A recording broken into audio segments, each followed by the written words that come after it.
देखिए भक्तिमय भजनों के नए रंग और नई धारा भक्ति संगीत सिर्फ आस्था सागर लाइव चैनल पर। आनंद भाव के साथ वृंदावन में रह रहे भगवान ने यहाँ एक बड़ी सुंदर बात कही है। जब व्यक्ति जिस कुल में जन्म लेता है, जिस परिवार के बीच उत्पन्न होता है, उस व्यक्ति के लिए अपने कर्म से वंचित नहीं होना चाहिए, क्योंकि मानव जीवन का सर्वश्रेष्ठ उसका कर्म। और जो व्यक्ति अपने कर्म से वंचित हो जाता है वह जीवन में कभी खुशी नहीं रहता।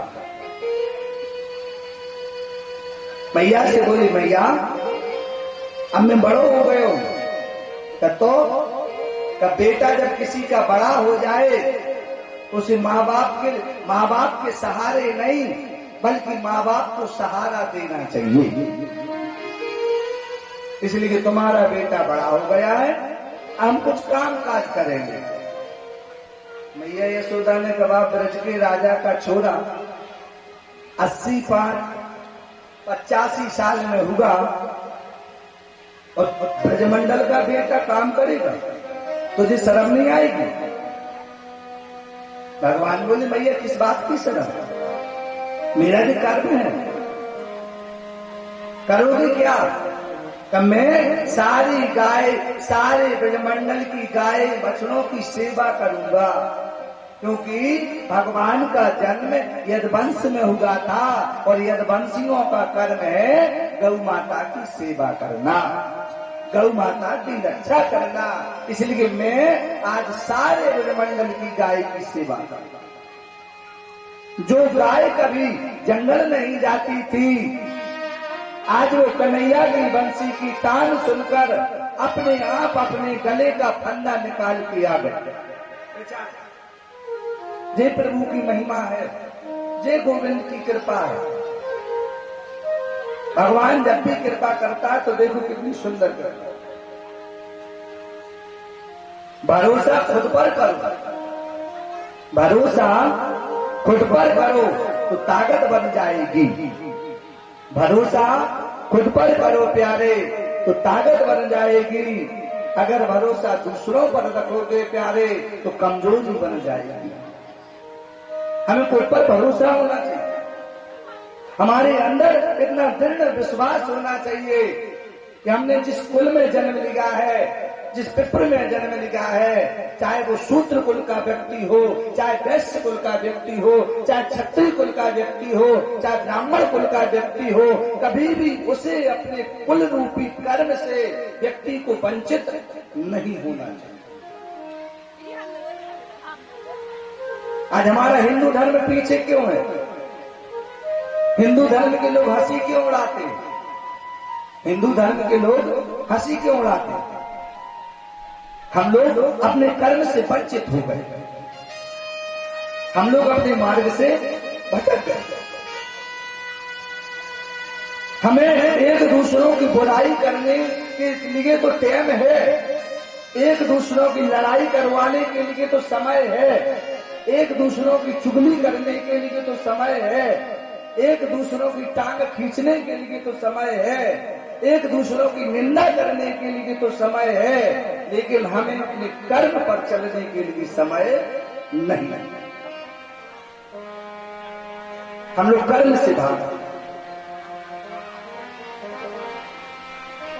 और जो व्यक्ति कर्महीन बन जाता है वह संसार में कुछ नहीं कर पाता। हम ब्राह्मण हैं, हमने ब्राह्मण कुल में जन्म लिया है, हमारा कर्म है भगवान का प्रचार करना, धर्म की रक्षा करना, धर्म का उपदेश करना, तो हम अपने कर्म में हैं, अपने कर्म से वंचित नहीं। क्षत्रियों का कर्म है धर्म की रक्षा करना, धर्म की ध्वजा लहराना, लेकिन कुछ क्षत्रिय सब थोड़े बुरे, कुछ क्षत्रिय अपने धर्म से वंचित हो गए, धर्म की रक्षा करना भूल गए, धर्म का पालन करना भूल गए, अधर्म के मार्ग पर चल बैठे, तो धर्म रूपी भगवान को भूल चुके। ब्रह्मा ने तो क्षत्रिय के लिए इतना अधिकार दिया है। एक बात याद रखना, जो सच्चा क्षत्रिय होगा, जिसके सामने धर्म की निंदा हो रही हो, धर्म को कलंकित किया जा रहा हो, धर्म को कोई अपमानित कर रहा हो, जो सच्चा क्षत्रिय होगा उसके लिए अधिकार है कि धर्म की निंदा करने वाले को, धर्म को कलंक लगाने वाले को क्षत्रिय के लिए उसका गला काट देना चाहिए। इस वेद में स्पष्ट लिखा है, जो सच्चा क्षत्रिय है उसके सामने अगर धर्म की निंदा होती हो तो धर्म रूपी निंदा करने वाले व्यक्ति का गला काट दो, उसके लिए कोई दोष नहीं है, कोई पाप नहीं। अगर गला काट नहीं सकते तो वहां से उठकर भाग जाओ, धर्म की निंदा सुनो ही मत। लेकिन कैसे भाग जाएं? खुद अधर्मी बन गए, खुद धर्म की निंदा करने लगे, खुद अपने धर्म की बुराई करने लगे। जिस मां की कोख से पैदा हुए, 9 महीने तक जिसके पेट में लात मारते रहे, पैदा होकर उन माँ बाप को लात मार के घर से बाहर निकालने लगे। कहां से धर्म की रक्षा करेंगे? अपनी जननी के ना बन पाए तो भगवान के क्या बन पाओगे?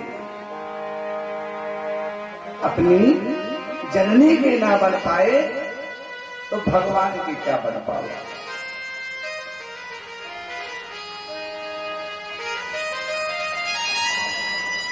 एक बार की बात है, भीम के लिए अभिमान आ गया था, घमंड आ गया था भीम के लिए। किस चीज का? अपने बल का। भीम कहने लगे, मैंने अपने बल से पूरा महाभारत जीता। और अभिमान में आके, घमंड में आके भीम अपने माँ बाप की सेवा करना भूल गए, कुंती के चरण छूना भूल गए, भाइयों का सम्मान करना भूल गए। धर्मराज युधिष्ठिर ने मन ही मन सोचा, मेरा भाई अधर्म के मार्ग पर चलने लगा, घमंड से छू रहा है, इसे घमंड लगने से पहले इसका घमंड चूर करा दिया। धर्मराज ने कहा, भीम एक काम करो, आज तुम सारे हस्तिनापुर का अपना सारा राज्य देख कर आओ, सारा राज्य देखकर तो आओ। सारा राजपाट चल कैसा रहा है? सारा राजपाट है कैसा? भीम ने अपनी गदा उठाई और भीम सारी हस्तिनापुर का राजपाट देखते देखते अचानक सायंकाल के समय भीम जंगल की ओर निकल गए। और जो जंगल में पहुंचे, धर्मराज ने मेरे नारायण के कहने पर आज भगवान ने भीम का घमंड दूर करने के लिए एक जंगल में बड़ी प्यारी लीला की। भीम जैसी जंगल पहुंचे, भीम के लिए देखने मिला एक बावड़ी। बावड़ी जानते हो यादव जी? बावड़ी जानती किसको कहते हैं? कुगे की बावड़ी।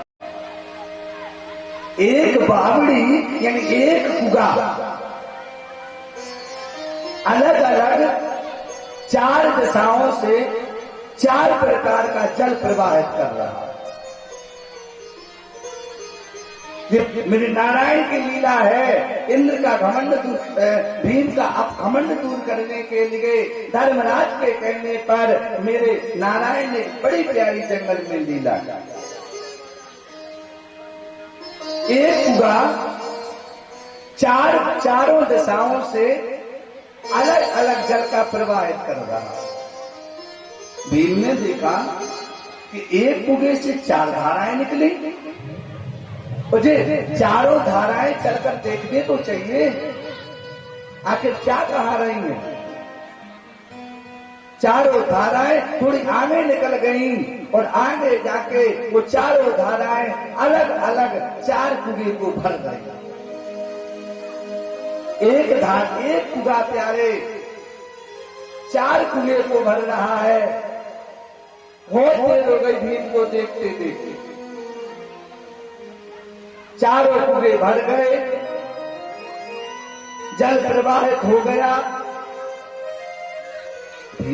और अब अचंबा एक ऐसा हुआ कि चारों कुएं की धाराएं एक साथ प्रवाहित हो रही और चारे कुएं की धाराएं बहते बहते उस एक कुएं के पास आ रही हैं जो पहले एक कुआ 4 कुएं को भर रहा है।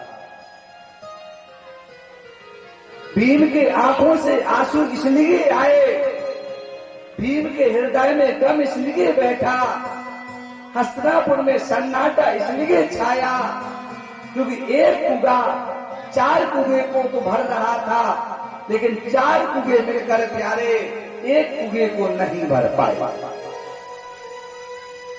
4 कुएं मिलकर एक कुएं को नहीं भर पाए। बहुत देर हो गई, भीम पे रहा नहीं गया। भीम अपने आप को रोक नहीं पाए। हस्तिनापुर पहुंचे, धर्मराज युधिष्ठिर के सामने खड़े हुए, आंखों से आंसू निकल रहे थे। धर्मराज ने कहा, भीम क्या बात है? एक पराक्रमी जिसकी 100 हाथियों के बल के समान भीम और इतने बड़े वीर के आंखों से आंसू। भीम बोले, भैया एक बात बताओ, आज मैंने जंगल में एक दृश्य देखा है। एक कुआ 4 कुएं को भरने की क्षमता रखता है, लेकिन 4 कुएं मिलकर प्यारे एक कुएं को नहीं भर पाए। धर्मराज बोले, आने वाले युग में यही होना है, आने वाले युग में यही होना है।